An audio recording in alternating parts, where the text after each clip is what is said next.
Bienvenue dans cette nouvelle vidéo YouTube où je vais vous présenter les avantages du métier de travel planner. Alors les avantages, by Ludie, vous savez, c'est un métier que j'exerce depuis quelques années, depuis 2018. C'est un métier que j'ai exercé de différentes façons. Et du coup, aujourd'hui, je vais vous parler de mes avantages, de ce que je trouve être très chouette avec le métier de travel planner.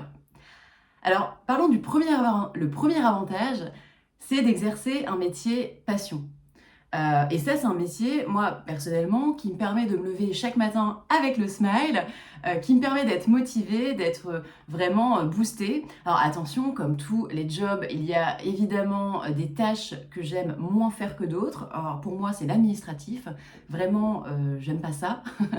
Mais en tout cas, il y a beaucoup plus de tâches positives que de tâches négatives à ce job. Donc, notamment tout ce qui est partie recherche sur la destination, la partie création d'itinéraires, la partie conseil aussi auprès de mes clients, ça c'est important, c'est quelque chose que j'aime beaucoup faire. Donc voilà, c'est un métier passion parce que c'est un métier qui est lié à ma passion du voyage. Attention, hein, c'est pas non plus nécessaire d'avoir voyagé dans 50 pays à travers le monde, d'avoir été aventurier, d'avoir vécu 1 an, 2 ans, 3 ans sur place. Non, la première, la première raison de devenir travel planner, ça va être d'aimer le voyage, ça évidemment. En tout cas, il n'y a pas d'impératif. On ne va pas vous dire, oh là là, tu n'as pas visité tous les pays du monde, tu ne peux pas exercer ce métier. Non, c'est pas vrai. Mais en tout cas, voilà, le premier avantage, c'est vraiment d'exercer un métier passion. Et d'ailleurs, en fait, l'un des conseils que vous pourriez entendre, qu'on pourrait vous donner d'ailleurs, et peut-être même qu'on vous l'a déjà donné, si vous cherchez un nouveau job, à changer de secteur d'activité, à changer de métier, ou même d'ajouter en fait une nouvelle corde à votre arc, notamment d'avoir une activité complémentaire à votre job actuel. L'un des conseils qu'on peut vous donner, c'est quelle est l'activité que tu peux faire, tu peux passer des heures à faire sans voir le temps passer. En tout cas, moi, c'est l'un des conseils qu'on m'avait donné. Et du coup, il s'avérait que c'était le voyage. Et du coup, ça, c'est vraiment l'un des marqueurs qui fera que en fait, vous allez pouvoir développer votre activité avec plaisir, parce que développer une activité entrepreneuriale ou même changer de job, donc c'est-à-dire suivre une formation, se former, apprendre des nouveaux codes, repartir à zéro en fait, parce qu'aujourd'hui, vous avez, j'imagine, de la compétence sur votre job actuel et dans votre secteur d'activité. Le fait de changer ou d'ajouter une corde à votre arc, comme je vous le disais tout à l'heure, forcément, ça nécessite de l'investissement, de l'énergie et du coup, aussi de la remise en question. Donc, autant le faire pour quelque chose qui nous plaît à fond. Donc voilà, premier avantage, c'est d'exercer un métier passion. Le deuxième avantage, pour moi, c'est de pouvoir voyager plus souvent. Clairement, quand j'étais salariée, j'avais mes week-ends, enfin quoique pas tout le temps. Parfois, je travaillais, j'ai eu des jobs où j'ai travaillé le samedi, donc en fait, j'avais un jour de week-end, quoi. J'ai eu des jobs aussi où, en fait, en tant que manager, directrice d'agence, en fait, parfois, je préparais ma réunion du lundi matin le dimanche. Donc voilà, j'avais pas forcément tous mes week-ends. Quoi qu'il en soit, j'avais 5 semaines de congés payés. En plus de ça, c'était imposé, 3 semaines au mois d'août. Donc clairement, je ne pouvais pas voyager autant de fois que je le voulais, aussi souvent que je le voulais. Donc en tant que travel planner, en tant qu'indépendante, du coup, ça me permet vraiment de voyager plus comme je le veux. Alors évidemment, ça encore, ça se limite à la situation de chacun. On a un conjoint qui a des congés plus limités. S'il a ses 5 semaines, 8 semaines, ça va dépendre des secteurs d'activité, évidemment, on va devoir s'adapter. Pareil si on a des enfants. Mais quoi qu'il en soit, on a quand même plus de possibilités de prendre de jours, des jours off qui peuvent être finalement des jours travaillés, parce que grâce au métier de travel planner, on peut être digital nomade. Ça veut dire on n'a pas besoin de bureau fixe, on a besoin d'un ordinateur, d'un téléphone portable, d'une connexion internet et de l'île de coude pour pouvoir développer son activité, mais on n'a pas besoin d'être à un endroit fixe. Donc l'avantage, c'est de pouvoir être digital nomade. Donc quand vous allez voyager dans une destination, comme ce que j'ai fait par exemple l'année dernière, je suis partie 2 mois au Brésil, je suis partie en road trip plusieurs fois de suite, et bien en fait ça me permet de continuer à maintenir mon activité, donc continuer à gagner de l'argent avec mon activité, parce qu'à un moment donné, il faut bien payer les factures. Et bien du coup, c'est un métier qui permet de le faire. Donc ça me permet de voyager plus souvent, plus longtemps aussi sur les destinations.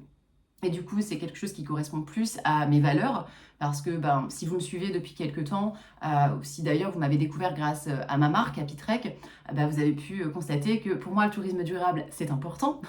Le tourisme durable et responsable, voilà, surtout par rapport à la nature, à l'empreinte qu'on a sur l'environnement, mais également par rapport à l'humain, etc. Il y a pas mal de choses qui sont liées au tourisme durable. Mais en tout cas, voilà, le fait de rester plus longtemps sur une destination, c'est quelque chose personnellement qui me tient à cœur et que je m'efforce de faire de façon à ne pas partir une semaine au Brésil. Moi, j'ai vu des gens qui partaient une semaine faire du kite au Brésil. Ça me gêne. Mais bon, en tout cas, en tant que travel planner, je peux rester plus longtemps sur place. Bien entendu, ça se mesure par rapport à la possibilité de chacun, mais en tout cas, c'est une possibilité qui est donnée grâce à ce métier. Troisième avantage, c'est d'avoir plus de liberté, globalement. C'est-à-dire que j'ai plus de liberté sur le choix de mes missions, le choix de mes clients, du type de client, le choix du positionnement de mon entreprise, des valeurs que je mets dans mon entreprise. Je vous ai parlé du fait que pour moi, le tourisme durable, c'est important. En fait, derrière, il y a la valeur éco-responsabilité qui est dans l'ADN de ma marque depuis le début, conjointement à d'autres valeurs, comme la transparence, le partage et la nature. Mais du coup, voilà, ça me permet d'avoir plus de liberté globalement. Plus de liberté sur mon emploi du temps, plus de liberté sur, comme je vous le disais précédemment, sur les voyages que je peux faire, plus de liberté sur le choix de mes clients, plus de liberté sur mon organisation, etc. Donc vraiment, c'est quelque chose qui me tient à cœur. Moi, j'ai voulu me lancer dans l'entrepreneuriat pour plein de raisons, mais je pense que la raison principale, c'était d'être plus libre. Attention encore, vous voyez, pour chaque point, je mesure un petit peu parce que, en fait, il y a l'imagination qu'on a du métier et puis il y a la réalité. Donc, il faut toujours un petit peu doser les choses. Quand on est entrepreneur, on n'est pas totalement libre. C'est faux. On n'est pas là, les doigts de pied en éventail, à la montagne, sur la plage, en train de siroter des cocktails et puis d'attendre que tout se fasse. Non, c'est pas vrai. En tant qu'entrepreneur, on a des grandes responsabilités. On a la responsabilité de bien faire son travail parce que personne ne va venir nous rattraper. Vous êtes responsable de votre propre travail. C'est pas comme quand on est salarié ou si vous faites une bourde, en fait, c'est votre patronne qui va prendre la responsabilité de vos actions. Non, en tant qu'entrepreneur, évidemment, vous êtes responsable de tout ce qui se passe au sein de votre entreprise, de la satisfaction de vos clients, du rendu des dossiers, etc. Donc en fait, on a quand même le poids de cette responsabilité-là. On doit également pouvoir trouver des clients pour pouvoir réaliser du chiffre d'affaires et à la fin du mois avoir une rémunération qui n'est au début, on ne va pas se le cacher, pas fixe. Je pense que vous en avez conscience. Voilà, je pense pas qu'il y ait des gens qui se disent « Ah bah tiens, je vais devenir entrepreneur et puis je vais garder mon salaire fixe tous les mois ou alors je vais le tripler tout de suite. » Non, franchement, ça se passe pas comme ça. Si vous avez cette idée-là, je préfère être complètement transparente et honnête avec vous. Enlevez-vous ça de la tête. Alors évidemment, ça ne veut pas dire que ça va être la galère à manger des coquillettes à la fin de chaque mois. Non, pas forcément. Mais en tout cas, voilà, ça se fait step by step. En tout cas, pour moi, l'avantage, c'était d'avoir plus de liberté. Et clairement, c'est le cas. Alors évidemment, ça dépend aussi du statut qu'on choisit. Pendant un moment, j'avais développé ma propre agence de voyage. Et là, clairement, j'avais un peu moins de liberté qu'être entrepreneur travel planner. C'est-à-dire avoir entre guillemets, uniquement ma partie organisation, création des itinéraires de voyage à gérer et pas toute la partie administrative qui est obligatoire quand on gère une agence de voyage, qui plus est, c'est en société, c'est un autre statut, c'est beaucoup moins de flexibilité que la micro-entreprise. Mais en tout cas, aujourd'hui, je suis super heureuse d'avoir cette liberté. La liberté, pour moi, ça va être, par exemple, donc là, j'en arrive au quatrième avantage, de choisir mon emploi du temps. Choisir mon emploi du temps, ça veut dire que moi, j'aime bien me lever le matin et commencer à travailler. C'est ma façon de faire. Mais admettons, si j'étais maman, peut-être qu'en fait, ma liberté, mon bonheur, c'est d'emmener mes enfants à l'école. Je pourrais le faire parce que j'ai cette liberté dans le choix de mon planning, de mes horaires de travail. Alors, je suis une grande fan de sport outdoor. Si vous me suivez sur Happy Trek, vous en avez sans doute vu un petit aperçu, que ce soit la randonnée, que ce soit le kitesurf, que ce soit le parapente, l'escalade. Bref, j'adore tester plein de sports outdoor. Et du coup, il y a certains sports où, quand il y a certaines conditions climatiques, quand il y a du vent par exemple, eh bien, je peux aller faire du kite. Alors évidemment, si j'ai des rendez-vous clients, en fait, je dois les honorer. Bon, parfois, il est possible de les décaler, vous voyez, vous pouvez plus vous organiser. Mais dès qu'il y a du vent qui est annoncé, moi, je peux m'organiser en conséquence. Mais pareil, je prends l'exemple de tout à l'heure de la maman ou du papa qui veut profiter de ses enfants, c'est possible aussi de se dire, tiens, en fait, le mercredi après-midi, je ne vais pas travailler si mes enfants ne vont pas à l'école. Et ça me permet d'être plus flexible dans mon emploi du temps. Et j'en arrive du coup au 5e avantage, c'est d'être indépendant. Pardon. Donc c'est d'être indépendant.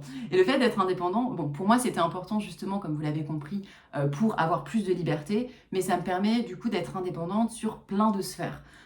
Donc sur la liberté que je vais donner à ma propre activité, à mes propres idées, à ma créativité. Alors évidemment ça se dose, parce que quand on se lance dans l'entrepreneuriat, ça fuse de tous les côtés, on a plein d'idées, mais bon, à un moment donné, il faut trouver un cap, se cadrer pour pouvoir avancer dans la bonne direction.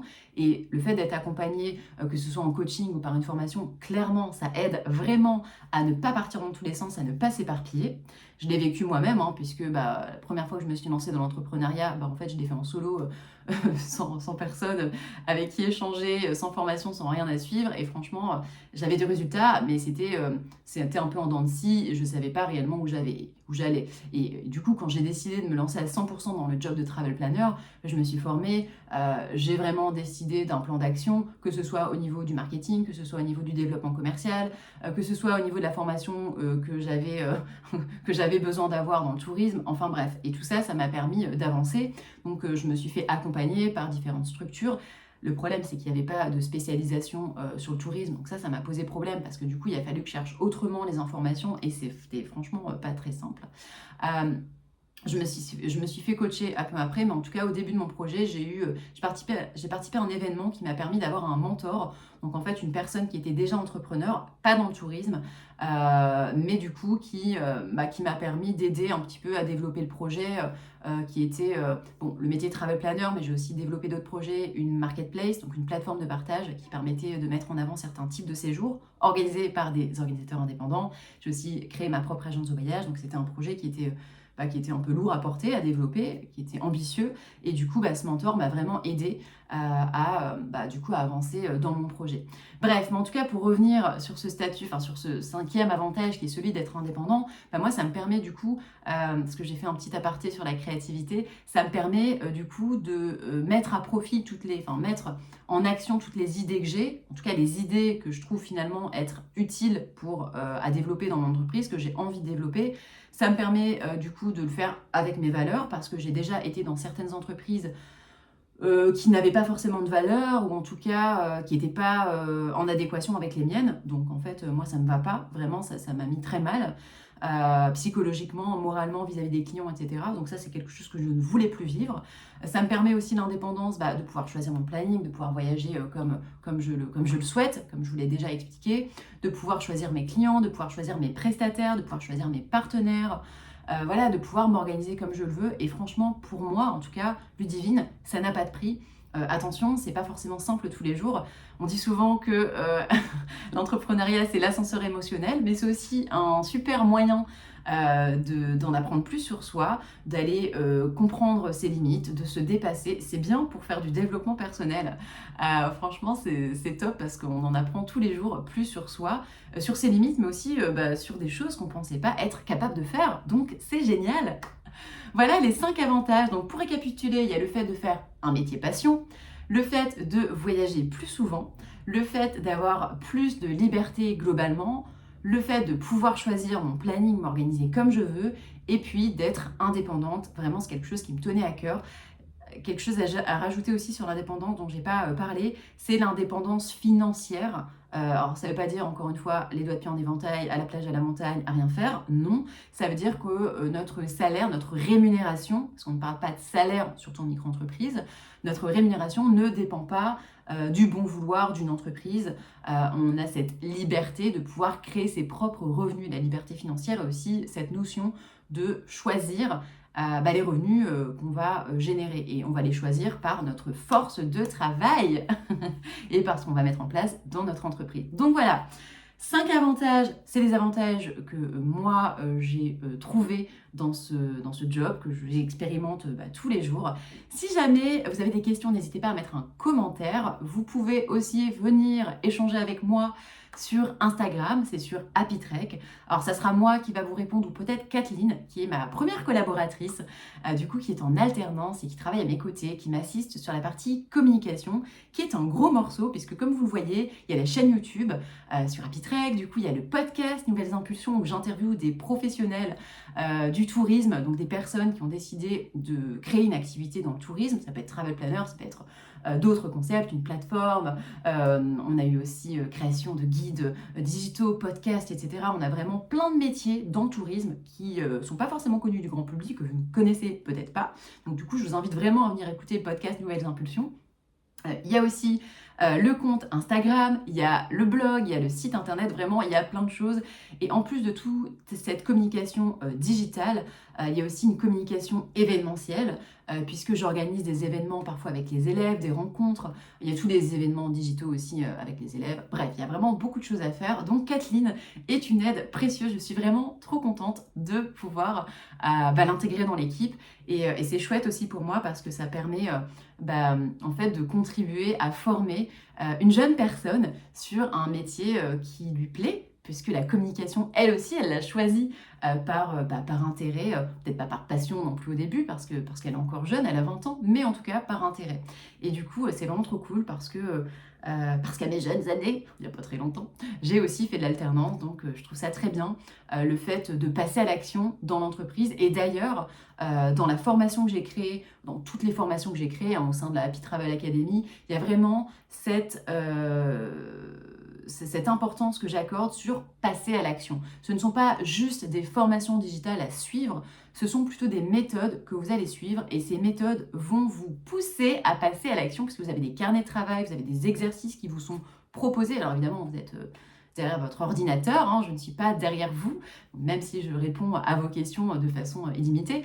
En tout cas, voilà, ça vous permet de passer à l'action et c'est pour ça que chaque formation est rapide, mais aussi professionnalisante. Alors rapide si vous y mettez, évidemment, professionnalisante.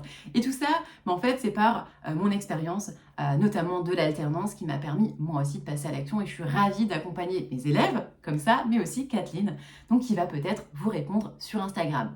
Sur ce, je vous souhaite une belle fin de journée, une belle journée si vous regardez cette vidéo à pied levé le matin et je vous souhaite une bonne continuation. À bientôt, salut!